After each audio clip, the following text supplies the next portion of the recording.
Dans le Tanya d'hier, l'Admour Azaken a ramené la formule des sages qu'un homme qui a l'habitude de venir à la synagogue et qui n'est pas venu, Dieu demande où est-ce qu'il est.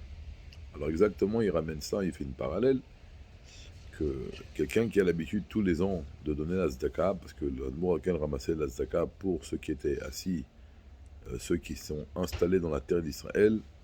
Le Admour Azaken a fondé le mouvement Kol el-Chabad pour soutenir les juifs qui sont montés habitants en Israël, et les familles des chassidim leur donnaient un soutien financier.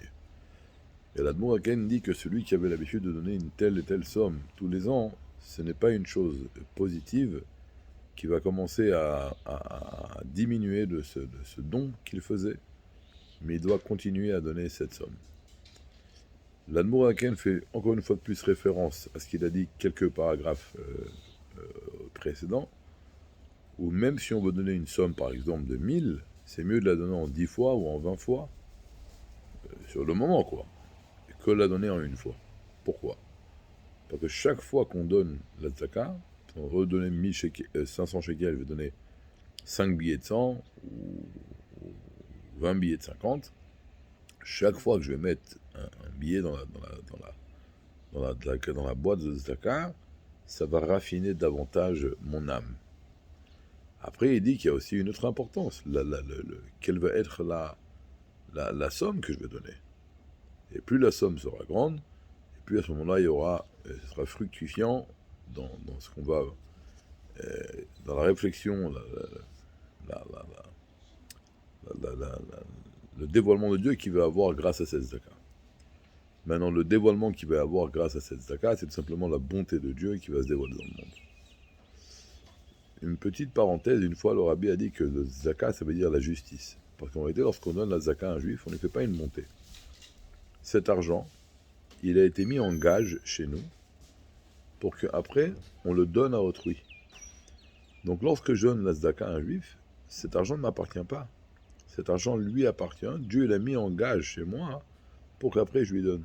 Donc je fais tout simplement une justice en lui donnant. Et c'est avec ce sentiment qu'on doit donner la zaka à un autre juif. Dans le Tanya d'aujourd'hui, l'Admon Aken ramène il dit que un corps en bonne santé, c'est un corps, bon, il y a le cœur.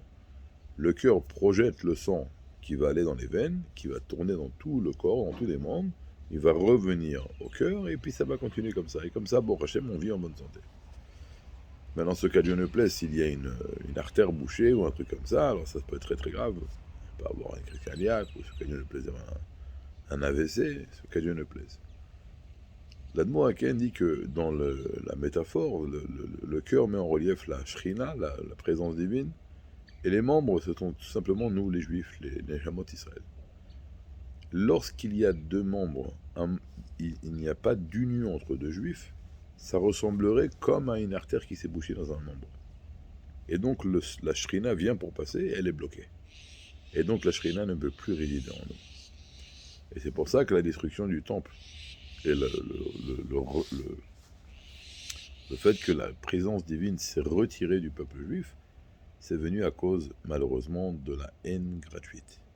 Et donc c'est pour ça qu'on doit se renforcer dans l'union pour pouvoir permettre à la Shrina de résider en nous, et que Dieu fasse que très prochainement, on méritera d'avoir la résidence de la Shrina en nous, dans le troisième temple à Jérusalem. Bonne semaine.